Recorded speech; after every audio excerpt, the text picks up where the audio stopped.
हरे कृष्णा। दोस्तों, भगवद गीता सेशन में आप सभी का बहुत बहुत स्वागत है।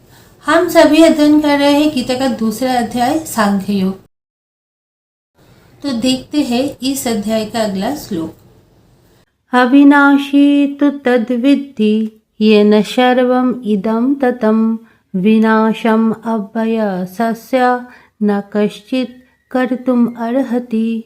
जो सारे शरीर में व्याप्त है उसे ही तुम अविनाशी समझो। उस अव्यय आत्मा को नष्ट करने में कोई भी समर्थ नहीं है।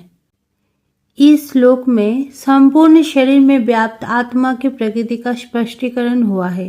हमारे पूरे शरीर में क्या व्याप्त है? आत्मा की चेतना। अगर हम अपने हाथ से अपने शरीर के अंगों को स्पर्श करें तो हमें अनुभव होता है। कान को स्पर्श करें तो फील कर सकते हैं। सर, हाथ, पैर किसी भी अंगों को स्पर्श करें तो वो फील होगा। अगर हाथ में या पैर में कहीं चोट लगे तो उसका अनुभव होगा, पर दूसरे को नहीं होगा। सिर्फ उस शरीर तक ही सीमित रहेगा। मतलब प्रत्येक व्यक्ति के शरीर में किसी अंश या पूरे भाग में सुख दुख का जो अनुभव होता है वो चेतना की व्याप्ति किसी के शरीर तक ही सीमित रहता है।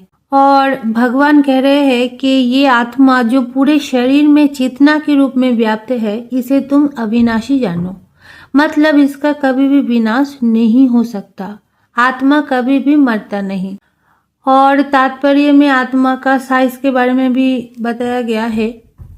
शास्त्रों में कहा गया है कि हमारे सर के बाल के अग्रभाग को 100 भागों में विभाजित किया जाए और फिर उनमें से प्रत्येक भाग को 100 भागों में विभाजित किया जाए तो इस तरह के प्रत्येक भाग की माप आत्मा का परिमाप है। तो ऐसे आत्मा को ना तो कोई देख सकता है, ना तो कोई मार सकता है, ना ही इसका जन्म है और ना ही इसका मृत्यु है। ये अविनाशी है। जैसे सूरज की किरणें सूरज की ही अंश है, वैसे ही आत्मा भी भगवान की ही अंश है। जैसे सूर्य हर जगह व्याप्त है अपनी किरण के द्वारा, वैसे ही आत्मा पूरे शरीर में व्याप्त है चेतना के द्वारा। और यहीं पे हमारा आज का सेशन समाप्त होता है। फिर आपसे मिलेंगे नए श्लोक के साथ। तब तक के लिए धन्यवाद। जय श्री कृष्ण।